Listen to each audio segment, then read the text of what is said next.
it even gets worse. The Bill and Melinda Gates Foundation is continuing its global push to support its so-called government-backed digital ID programs, and this time setting its sight on Kenya, where it will advise the government on that country's Maisha Namba digital ID initiative that is currently under development. So, according to a Kenyan news agency, Gates' role is assisting the Kenyan government in its development, and the rollout of Maisha Namba was announced after a recent series of the closed-door meetings with Kenyan President William Ruto. According to Biometric Update, Maisha Namba is supposedly expected to address different challenges, such as identifying and authenticating citizens, safeguarding primary registration documents such as birth certificates and national identity cards, and improving the management of the social programs and government operations. The project has been met with skepticism in some parts of the country. Rights groups have also been expressing concern over the possibility of discrimination and the erosion of privacy. But listen, I just told you in a very nice way. Now let me just put it blatantly to you. The program targets the birth of new babies. So once you have your baby, before your baby leaves the hospital, you no longer get a paper birth certificate, but then you get a digital one that is somehow implanted somewhere on somebody's body. Think about that, but have a listen to this. The proudest part of it is that we don't have to spend the billions that we have spent on all the other manenos, as all of you know. We're taking things that are, genetically modified organisms, and we're injecting them in little kids' arms. We just shoot them right into the vein. Kenya is in serious trouble. Now, for you to accept this, that means you're going to be completely surveilled and controlled. Think about it. So they have targeted the new babies, of course, even the ordinary citizens, the grown-ups, the young ones, the teenagers, and even the elderly ones will receive this digital ID. But they will then create a new generation where they'll be completely under this digital ID and they have no choice.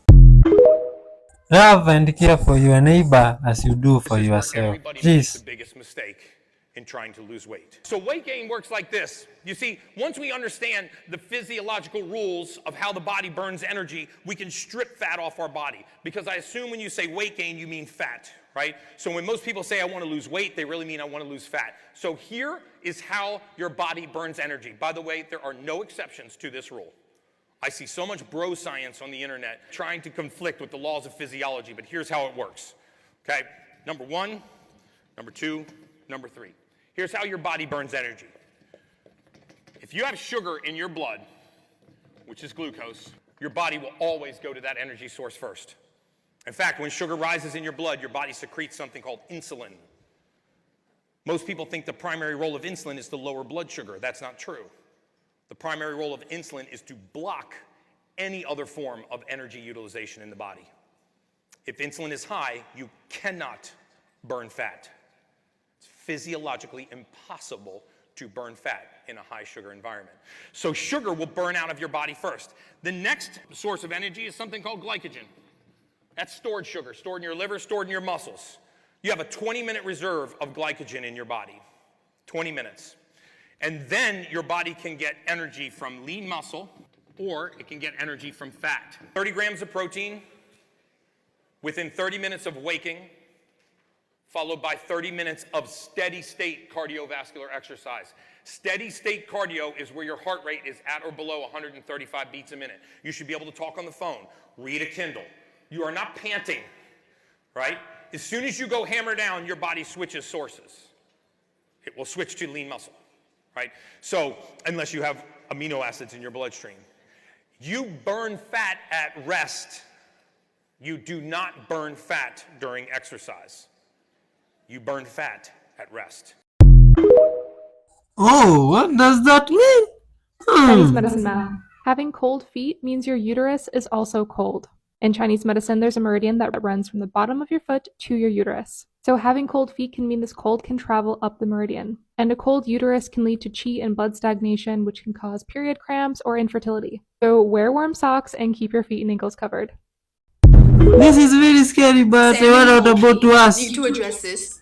right now. So many people point this out, but I need to know what's up. You need to let me know what's up. Part 3 of their videos, 1 hour, 27 minutes and like 30 seconds into the video, there's a head that pops up from the basement. And I need to know if that is their producer or someone that they know, because that is a full-on head. Let me show you. Did you see it? Have another look. Yeah. Somebody please address that before I go insane. Okay. So there's a huge planet behind the sun. And you can tell by the darker shade around the sun and then the rainbow reflecting on the side. And you can see that they are spraying hardcore. The whole sky is gray. And it's very warm today. There's something huge behind the sun. I wouldn't say it's a planet, actually. It could be a ship, because some of the ships are even bigger than, you know, our little thing that we live on here. But you can see it, and they're spraying. But we're awake now, so we know what's going on. Oh my god. What was that? I can tell you this. Do you know what the first thing that was built by humans? Ever? No. That's only part of the sentence. Sorry. I love your enthusiasm. My sentence only barely came out of my mouth. The tallest thing humans built after the pyramids. I think it's a building in Dubai. No. So in other words, what's the next tallest thing after the pyramids? Oh, right after. Yeah. What is the next tallest thing we built? Stable structure after the pyramids. What? The Eiffel Tower. Really? Yes. 89, late 1800s in Paris, the Eiffel Tower. Huh. That was the first stable structure we built as a civilization that was taller than the pyramids. So the Egyptians knew they knew architecture. They knew. No one's taken that away from them. But to claim they have some secret knowledge of the functionings of the universe, no. Well, people love saying that kind of stuff. Yeah, and it makes for a great TV. Yo, what do you think about that guy's intelligence? So, if you don't believe in ancient technology from Atlantis, perhaps you can explain to me how this is made.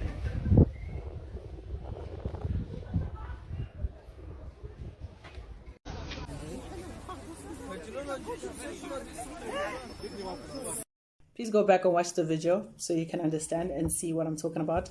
I know the white people are going to come and say, it's a glitch. Oh my gosh, it's a glitch. It's a glitch in the Matrix. It's a glitch. I got glitch. This guy, uyazazi naye. Ushadile. Ushadile unabantwana. Manje emsebenzini sangathi uhlangane no yini ama-work wife lapha at work. On a Saturday, utshela wife, no, you know what? At work, they're calling me. Apparently, there is like something, there's a problem. They just want me to come in and just check it. Kanti beka work wife side chick, but they're going to steal themselves. They're going to charge themselves. The wife was now here. What's angeke so the son? What's he? I'm going to call my granny. What's it go kio nchai? Do the things. Do the things, granny, do the things. And the granny did the things. But because the other girl, the side girl, the work wife, even had Rosie's guitar, they were able to make sure that that accident happens without her being in the car. They just wanted to give an example. See? Yeah. Stay away from this guy. But I know the white people are going to come here and say, oh, it's a glitch. Oh my gosh. How did that happen? Everybody was there, but nobody can tell you how it happened. You know why? Because that guy's wife's grandmother is a chemical engineer. She's a chemical engineer. Big age, like someone that's old, and then says, you must know that chemical engineering knowledge or career is going on.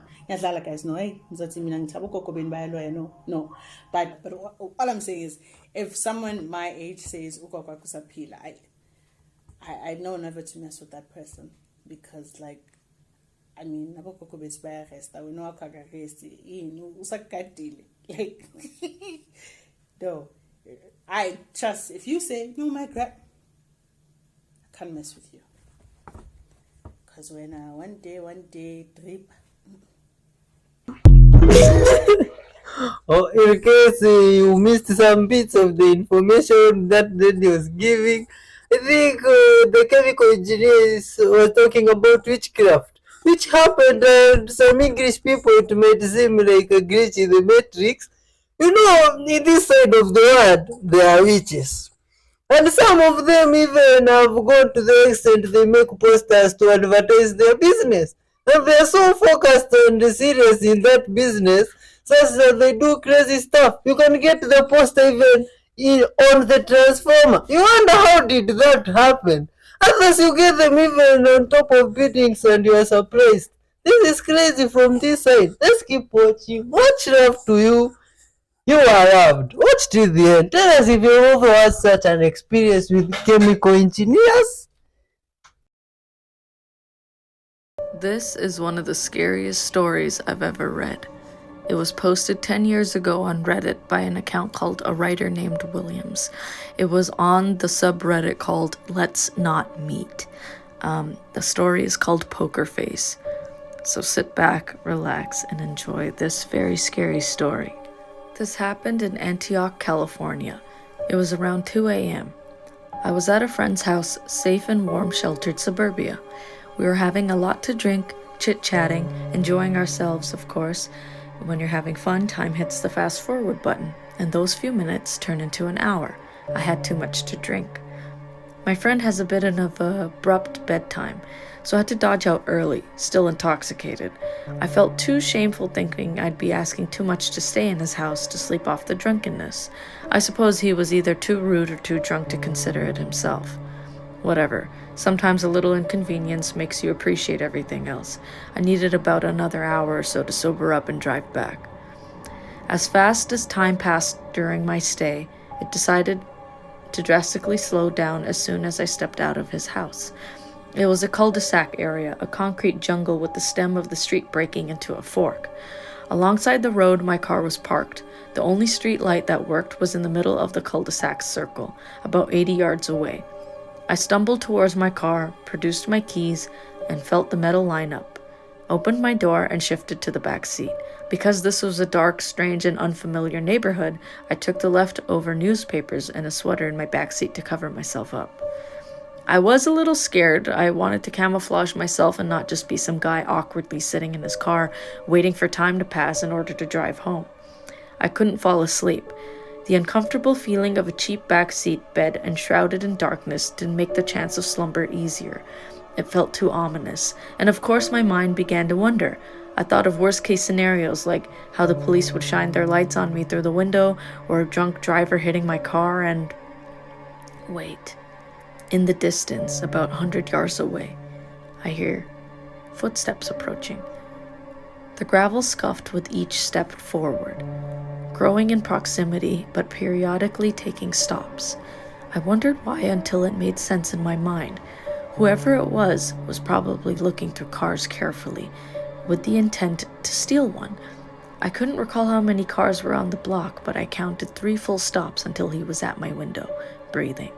I froze.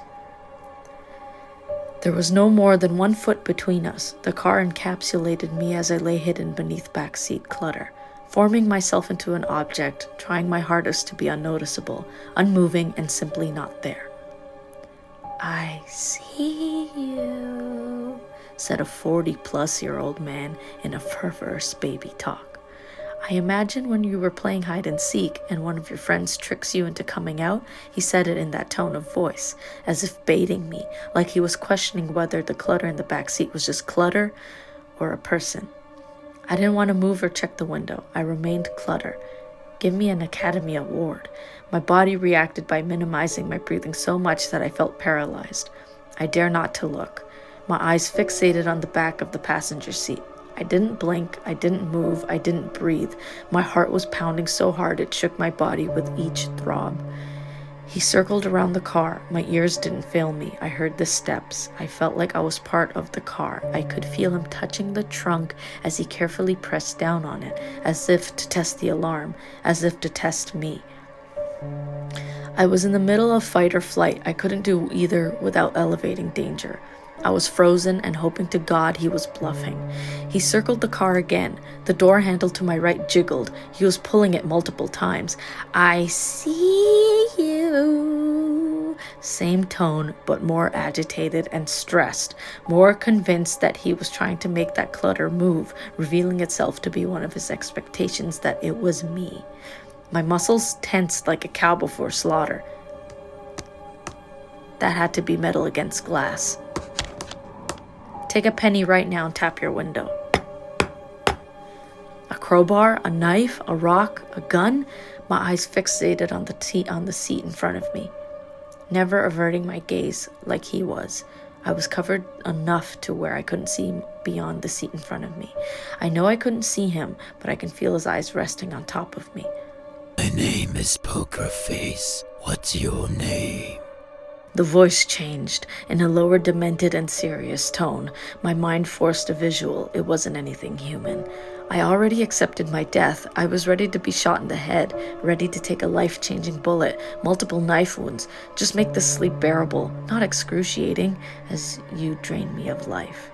I wouldn't know how to react. My thoughts grew dimmer. I imagined my friend waking up the next morning after a calm night of safe and sound sleep, only to discover my mutilated, defiled, and bloody body hanging outside of my car door.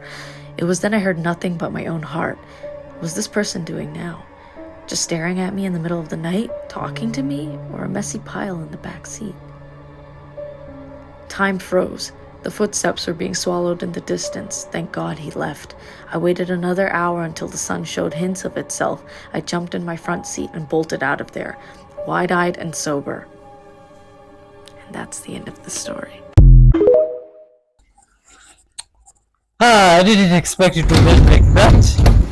Good morning. Do you know what the time is? You need to come with me and come pray. What do? You doing in the room with your wife? What am I doing in the room with my wife? Yes. Is that your business? Has it gotten to the extent of you asking me what I'm doing in the room with my wife? Eh? Oji, you are crossing your line. Oh. You are crossing your line. Respect yourself. I said what? Respect yourself. What did I say? Respect yourself. Oh, you respect yourself. Go and sleep. Don't ask me that question I again. don't want to sleep again. You don't want to sleep again? Yes. Then you pack out and leave this house. I can't live with you again. You pack out and leave this house. See, if I don't send you to the village, change my name. First thing tomorrow morning, I will send you to the village. Oh my God, now that is scary. And still it reminds me of a friend of mine who keeps telling me that he doesn't have his dad. I now think from the way he's headed sometimes, maybe that's his dad told him to go a long time ago when he was a baby. Oh, this is very creepy. Much love to you again for clicking. Click the like button, the super thanks. Much, you are such a imagine, I can't even say how you are beautiful. Watch till the end and good vibes. Oh my God. Which animals are this? Is this even real? Oh. I have a dog, a puppy. Here he is. He's 12 weeks old. His name is Nathan. I just gave him a chew. He's teething. I just gave him like a chew bone, whatever. He just brought it outside and buried it. Like in the cartoons. Look it. I haven't even been out here. He literally came out here and I saw him nosing the ground. Where did you put it, buddy? Look it. Look it. Oh, he just took it. He can't. What? Now he's burying it over there. I'm not gonna steal it, babe. You're the only dog. What? I kid you not, I thought that was like a joke. Like, oh, a dog's gonna bury his bone. I'm gonna Google it, and I'm gonna be right back. Okay, I'm back. I Googled. So now you don't have to. So apparently they'll hide treats and bones from competition, which I totally get, but he's the only dog here. And it said that sometimes they'll do it as a fun little solo game of hide and seek. What? This is the greatest thing I've ever seen. He continually brings me joy, except when he pees on the floor. Oh, do dogs think we are dogs? Oh my god, then you should love them more of all animals. Which Dendera Temple Complex? Oh my god, that's a very big temple. Who built these people? Oh guys, do you have details about this temple? Where is it? Oh, I'd like to know. Oh, those guys that Google stuff and know a lot of things. Where is this temple? What's up with it, man? Who built this temple? Oh, look at the way it's massive. Look at the symbolism in it. All these symbols that I used to make this at the roof. Oh, maybe they might have a meaning. I'd like to know where it is, man. Oh my god. Dit is nou oorlijk hoor. Maak toch nie die hek nie. Nee, wag, hier dan gaan my nou van agteraf. Hy like my, weet nie hoekom hy my like nie. Ek weet nie. Dis daai seep wat ek gebruik het vanoggend.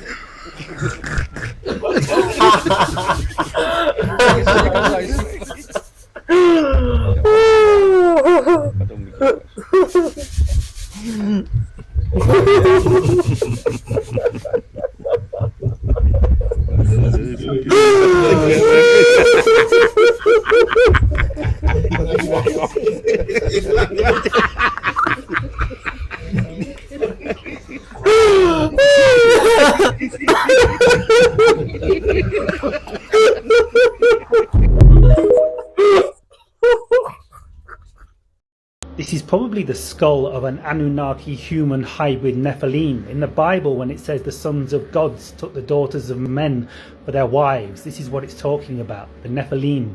Did you know that if you shut your eye for the first year of your life and then open the eye, even if the eye is perfectly healthy, it will not be able to see properly? And that is on neuroplasticity. And the reason for that is because the neurons that respond to the eye that was shut are not getting the stimuli that they need in order to develop and undergo neuroplasticity, and so be able to respond to visual stimuli properly, whereas the neurons in the eye that got the proper visual stimuli will over dominate this eye, and so this eye will never really be good or as perfect as it could be. And the reason for that is because our brain is overconnected when we are born, and as we are bombarded with stimuli in our environment, the connections that are important get stronger, and the connections that aren't important, our brain gets rid of it. So if our brain decides that the connections that come that respond to the stimuli that come into this eye, and the connections that respond to this eye in general aren't important because it's not getting enough stimuli, then guess what? It'll get rid of those connections. And so we won't be able to see properly. And that is on neuroplasticity.